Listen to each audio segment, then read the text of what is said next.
Distinguished members of the Tribunal, ladies and gentlemen. The International People's Tribunal is convened to hear a case brought by the Filipino people at the instance of the individual victims of rights violations and their families, particularly the peasants, workers, urban and rural poor, fisherfolk, women, youth and students, indigenous peoples and national minorities, migrants, religious, journalists, legal professionals, and human rights defenders.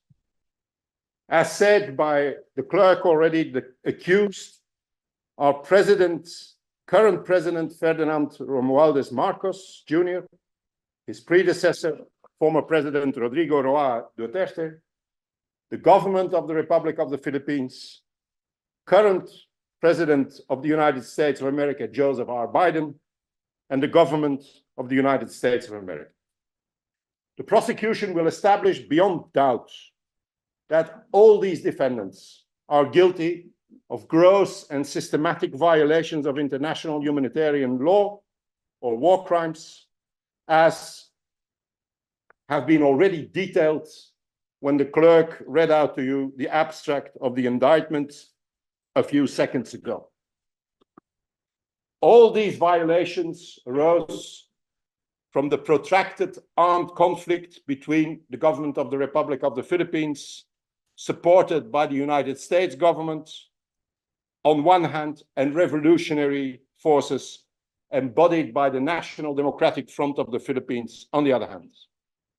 Through its armed components, the New People's Army, the National Democratic Front of the Philippines pursues a struggle for national liberation, asserting the Filipino people's inherent right to self-determination. In response, the government of the Republic of the Philippines, and backed staunchly by the US, employs violent suppression tactics, including so-called counterterrorism efforts, and these actions have curtailed civil liberties, stifled democratic expression, and violated human rights and international humanitarian law. The extent of these transgressions is well documented. In 1980, a tribunal convened in Antwerp found dictator Ferdinand Marcos guilty of egregious offenses, including economic plunder and failure to safeguard the sovereignty of his nation against neo-colonial interventions.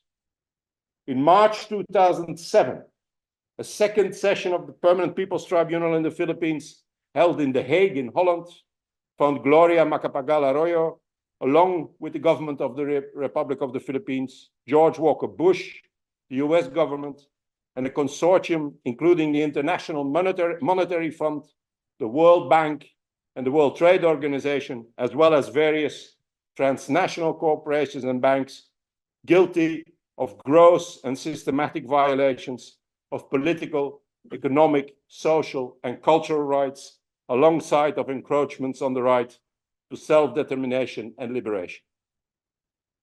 The International People's Tribunal, held in Washington in 2015 and in Brussels in this very room in 2018, highlighted atrocities ranging from extrajudicial killings to economic exploitation and environmental devastation. The findings of the Brussels I Tribunal underscored the systematic nature of state-sanctioned atrocities.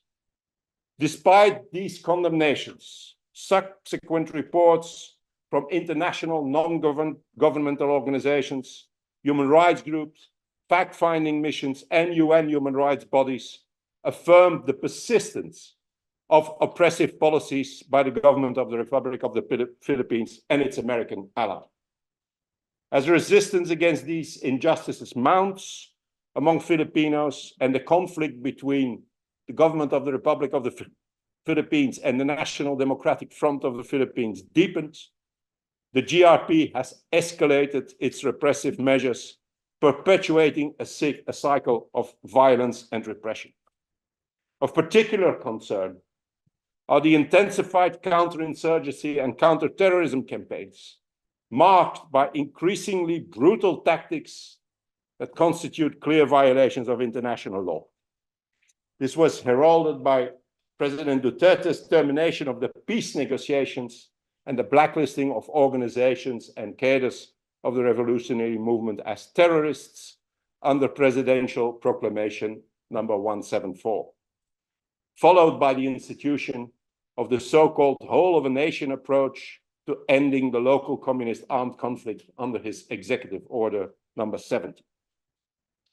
The Duterte administration completely blurred the lines between armed conflict and terrorism, while obscuring legitimate protests, dissent, and resistance as terrorist activities.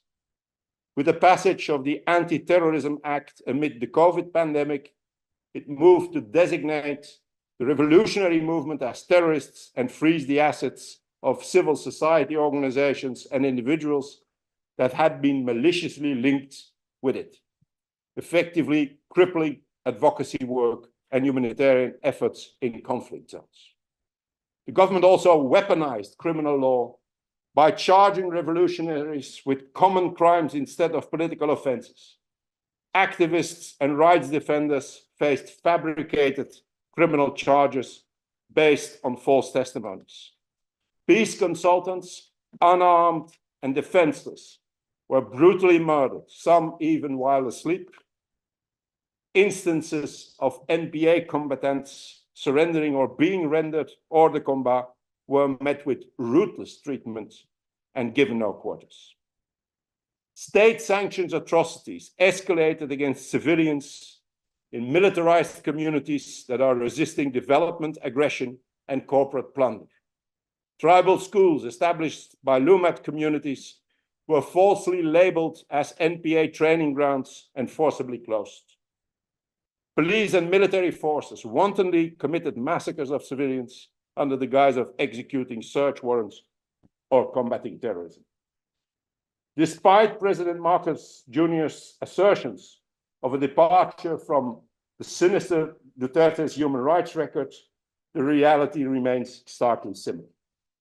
Impunity is still prevailing as prosecutions for extrajudicial killings numbering around 20,000 amount to mere token gestures in the face of systemic injustice. In exchange for aiding the rehabilitation of the Marcos family name, the United States has ensured that the Philippines maintains its position as a neo-colonial client state, aligning with the US imperialist objectives for the Indo-Pacific region, the Biden administration's so-called epicenter of 21st century geopolitics. The Marcos Jr. regime is serving as a willing pawn in the high-stakes geopolitical rivalry between the US and China and maintaining US dominancy in the region. The Filipino people could find themselves ensnared in a conflict not of their own choosing. In true imperialist fashion, war remains to be a profitable avenue for the US to resolve its economic crisis. The atrocities inflicted upon the Filipino people and the crimes perpetrated against them will be laid bare by the evidence to be presented before this tribunal.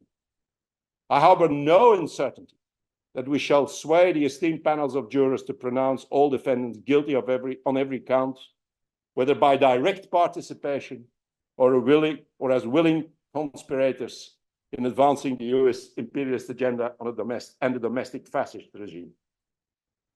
The verdict of this tribunal will empower the Filipino people and their allies across the globe to demand accountability from those responsible for those heinous crimes. Ultimately, the claimant's aspiration is to create a society where such atrocities cease to exist and where the Filipino people can fully enjoy their rights without hindrance. The journey toward liberation, justice, and accountability at present cannot rely on international mechanisms like the International Criminal Court or the UN Human Rights Council, which currently lack the readiness and efficiency to swiftly address the impassioned cry for justice reverberating across the Philippine Islands. Therefore, members of this tribunals, it is imperative to convene the International People's Tribunal on the Philippines today in pursuit of truth and accountability. This ends the prosecution's opening statement.